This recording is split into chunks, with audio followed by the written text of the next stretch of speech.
तो हेलो दोस्तों, एक बार फिर से हम आ गए बिग बॉस 17 के एपिसोड का रिव्यू लेकर। तो कल के एपिसोड से रिलेटेड कुछ और बातें करते हैं। तो कल के एपिसोड में हमने देखा कि समर्थ और मनारा एक दूसरे से बात करते हुए दिखे, जिसमें समर्थ मनारा को कह रहे थे मुनव्वर घर के बाहर भी ऐसा होगा, वो 19, 20, 21 साल की लड़कियों के साथ अपना रिलेशन बनाता होगा, उन्हें अपनी गरीबी की कहानियां सुनाता होगा, फिर सिंपैथी गेन करता होगा, वो एक बाल्टी पानी से नहाना और उसी बाल्टी के पानी से कपड़े धुलना, ये सब बातें। तो मैं बताना चाहूंगा कि समर्थ, शायद आप नेशनल टीवी पर लोगों को फनी दिख रहे होंगे, लेकिन आपकी जो हरकतें हैं वो बताती हैं कि आप कितनी घटिया और चीप पर्सनालिटी के आदमी हो। उसमें चाहे आपका ईशा को गालियां देना हो, अभिषेक को पोक करना हो, या फिर ये सब बातें जो मुनव्वर के अगेंस्ट आप बोलते हैं। तो हमने क्लियरली कल के एपिसोड में देखा कि समर्थ ईशा को गाली दे रहे थे जब वो ईशा उनको मनाने आई थी, अभिषेक को उस लेवल पे पोक कर रहे थे, बाप का मेंटल लौंडा और पता नहीं क्या क्या उसकी बीमारियों को कॉल आउट कर रहे थे। दूसरा बात करते हैं मनारा की। तो मनारा, शायद आप एक क्लासी फैमिली से बिलोंग करती हो, आप चोपड़ा परिवार की एक सदस्य हो।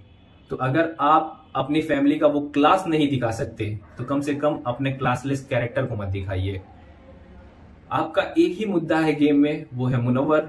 आपको 2 बजे रात को उठ के जाना है ईशा के साथ कि मुनव्वर क्या कर रहा है वो देखने के लिए। आपको मुनव्वर की शिकायत करनी है, मुनव्वर के बारे में बात करनी है, उसकी पर्सनैलिटी को गिराना है। आपका एक ही मुद्दा जिसकी वजह से आप गेम में दिख रहे हो, कम से कम आप उस इंसान के बारे में इतनी घटिया बात नहीं करते हुए दिखना चाहिए।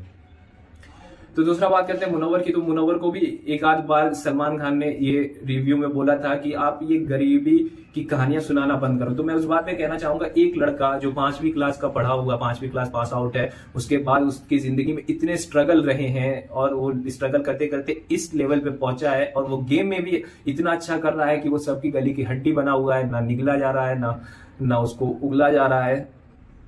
तो जब एक पर्सनालिटी होती है वो एक जीरो से उठ के इस लेवल पे पहुंचती है, तो उसके साथ बहुत सारी कहानियां होती हैं। वो न चाहते हुए भी उस कहानियों को वो सुना देता है, न चाहते हुए भी वो कहानियों को बता देता है। तो इसमें कोई भी गरीबी वाला कार्ड नहीं प्ले हो रहा है, किसी की जर्नी रही है, किसी की लाइफ की हिस्ट्री रही है। हम सब उस चीज से मोटिवेट होते हैं, हम उस चीज को समझते हैं। सारी बातें लोगों को बोल देने से कि वो गरीबी का कार्ड प्ले करता है, actually that is not right.